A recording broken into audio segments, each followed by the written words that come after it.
Негизинен биз ишкерлерге жардам беришибиз керек. Бизнес жасаган адамдарга жардам беришибиз керек.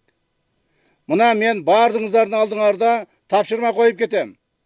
Эмдиги жылдан баштап 2026 жылдын 1-январынан баштап укук коргоо органдары, коопсуздукту сактоо органдары бирөөңөр дагы бир дагы ишкерди текшербешиңер керек. Ишкерлерди текшерүүнү токтотобуз. Ишкерлерге экономикалык чоң эркиндикти беришибиз керек. Туура ошол ишкерлердин арасында жанагы салык төлөбөгөн, контрабанда менен иштеген, мыйзамдарыбызды өтө орчундуу, олуттуу бузган адамдар болушу мүмкүн. Аларды биз даана точечный гана иштешибиз керек. Ал эми калган ишкерлерге бир дагы ишкерлерди текшербешиңер керек. Бул экономикалык жагынан.